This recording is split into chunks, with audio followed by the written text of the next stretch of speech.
This is the before and after. Hi guys, for today's vlog, we have here the bird pot scrubber. Ang hirap niya pong alisin, tsaka napaka-delicate din po ng pot, gawa ng non-stick siya. So, pag pinilit mo siyang kuskusin, baka magasgas. So, meron pa kami ditong ginagamit na pahiran mo lang siya and then leave it for overnight.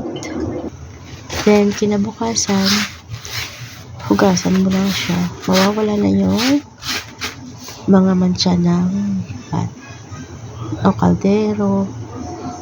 Napakagaling nitong product, guys. So, ito po, inugasan ko and then I dry the pot. Tapos, pinahid ko tong ano siya, parang sabon. So, ayan guys, lahat ng may mancha, nilagyan ko. Gamitin mo lang yung yung finger mo para spread kung saan man yung may mga mancha. Nasunog po kasi yung niluto kahit na mahina yung apoy, kulang siguro sa tubig kaya nasunog ko. So ayan guys, nilagyan ko na buong pot na yan. Ito po yung gamit namin, naka-Chinese kasi kaya hindi ko alam yung pangalan. Ayan, clean finger stains, discoloration, greasy dirt, rust, and worn pots.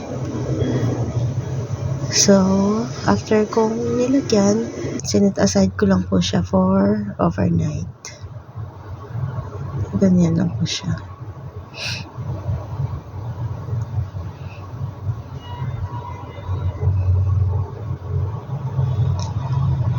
Pag may mga gamit kayong mahirap tanggalan ng mancha, as in worth it talaga siya gamitin, guys. Pasensya na po sa boses natin kasi may sipon. So this is the product that we used. Tsaka hindi siya ganun kamahal, guys. So ayan, nilagyan ko lang and then binabad ko siya ng overnight. Wala pong tubig, dapat dry yung pot para alisin niya lahat ng mancha-mancha ng mga kawali o di kaya kaldero. So yan guys, pinahiran ko talaga ng marami kasi sobrang kapal ng ng dito mancha. So the next day, ito na siya. Nilagyan ko na siya ng tubig, tapos ginamit ko yung sponge.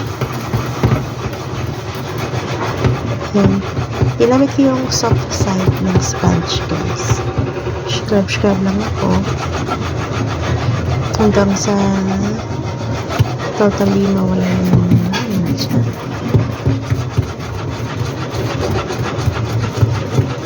Magaling niya guys, kasi kaya niyang alisin lahat ng mancha at hindi magasuksan yung mga kawali. Sa mga non-stick, ganito yung magandang gamit. So ayan guys, nawala na yung itim at safe na safe pa yung kawali kasi iwas gasgas. So, yung mga maliit na sila. Pero, hindi na siya kasing tigas na kahapon. Kahapon, kahit anong kuskus mo, ayaw talaga matanggal. So, ito na guys. Sobrang linis na. Pinalis niya talaga lahat. That's all for now. Thank you for watching.